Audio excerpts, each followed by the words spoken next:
With some scenes that may upset some viewers, Storyville presents White King, Red Rubber, Black Death.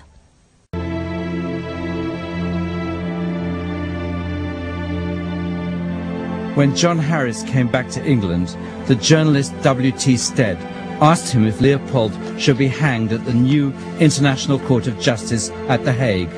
Harris replied, "I think any international tribunal which had powers of a criminal court would, upon the evidence of the Commission alone, send those responsible to the gallows."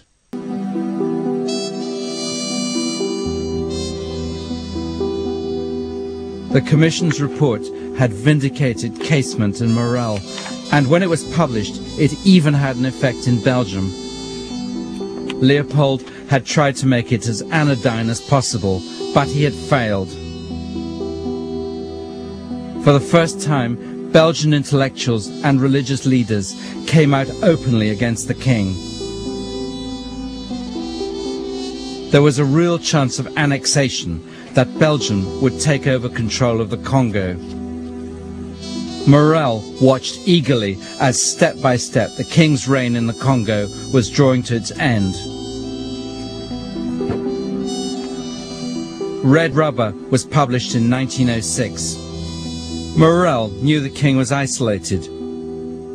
Belgian annexation of the Congo was inevitable, but Morel was still pushing.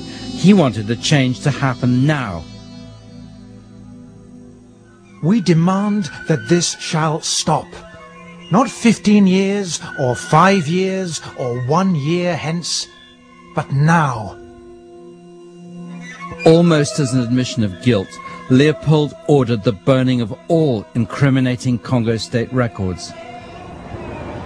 C'est tout de même bizarre, cet homme qui, dit-il, n'a rien à cacher et qui détruit toutes les traces de son action.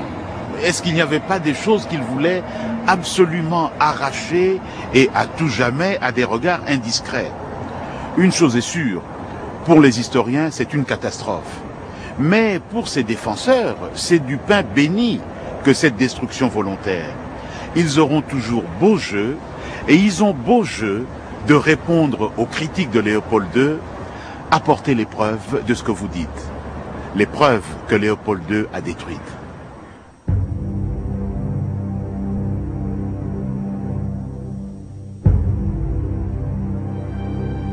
Right to the end, the king insisted that the Congo was his and his alone, but no one was listening anymore. In 1908, the Congo became a Belgian colony. Belgium gave the king 50 million francs as a mark of gratitude. Leopold died the following year. He had asked for a private funeral, but he lost that request too. At the funeral, his cortege was booed as it passed. Leopold, by the end of his reign, had become the most hated man in Europe. It seemed that justice had been done.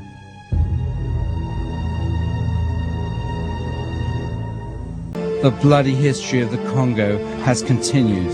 Since 1998, perhaps as many as 4 million people have died there during a civil war. Before that, a cruel dictatorship imposed by the West. Before that, colonization. The UN regularly issues reports on how the country is still being exploited.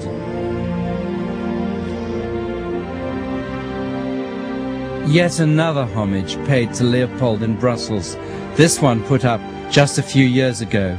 Leopold will be proud. As far as we know, nowhere in the surviving records of his reign or of his Congo Free State is there ever an admission of guilt or a scintilla of remorse. But who will ever know what was going on in his mind in 1909 as he lay dying? I saw on that ivory face the expression of somber pride, of ruthless power, of craven terror, of an intense and hopeless despair. Did he live his life again in every detail of desire, temptation, and surrender during that supreme moment of complete knowledge? He cried in a whisper at some image, at some vision. He cried out twice, a cry that was no more than a breath. The horror. The horror.